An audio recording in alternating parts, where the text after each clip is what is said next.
शेतकरी मित्रांनो, कालपासून राज्याच्या वातावरणात मोठा बदल झाला आहे। तसेच मागील 24 तासात महाराष्ट्राच्या बऱ्याचशा भागांमध्ये ढगाळ वातावरणासह आणि वादळी वाऱ्यासह पावसाला देखील सुरुवात झालेली आहे। तसेच आज रात्री देखील हवामान खात्याने राज्यातील काही भागांना विजांच्या कडकडाटासह पावसाचा इशारा दिला आहे। तर जाणून घेऊया सविस्तर माहिती। पण त्यापूर्वी चॅनलवर नवीन असाल तर चॅनलला सबस्क्राइब करायला विसरू नका। तर मित्रांनो, आज रात्रीला सर्वाधिक पावसाचा जोर आपल्याला साक्री, मालेगाव, धुळे, मनमाड तसेच चाळीसगावचा काही भाग, वैजापूर, नाशिक, इगतपुरी, श्रीरामपूर या परिसरामध्ये मोठा जोरदार पाऊस झालेला पाहायला मिळेल। त्यासोबतच विदर्भाच्या काही भागांना वादळी वाऱ्यासह आणि विजांच्या कडकडाटासह मोठ्या पावसाचा आणि गारपिटीचा इशारा देखील देण्यात आलेला आहे।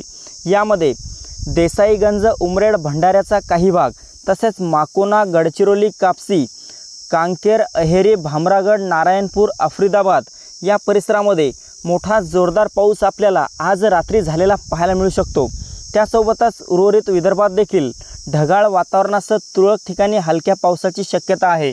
मराठवाड्यात पहिल्यांदा छत्रपती संभाजीनगर आणि जालन्याच्या काही परिसरामध्ये आज रात्री वादळी वारे आणि हलका पाऊस पाहायला मिळेल। तर नांदेड, हिंगोली, परभणी, बीड, लातूर, धाराशिवच्या परिसरामध्ये ढगाळ वातावरणासह तुरळक ठिकाणी हलक्या सरींची शक्यता वर्तवण्यात आलेली आहे।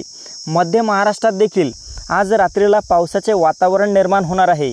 यामध्ये पुणे, सातारा, सांगली, कोल्हापूर, सोलापूर, पंढरपूर आणि अहमदनगरच्या परिसरामध्ये ढगाळ वातावरणासह मध्यरात्री हलक्या पावसाचा इशारा आहे। कोकणात पहिल्यांदा कोकणाच्या बऱ्याचशा परिसरामध्ये ढगाळ परिस्थिती असेल, मात्र उद्याच्या दरम्यान या भागांमध्ये मोठ्या पावसाचा इशारा देण्यात आला आहे।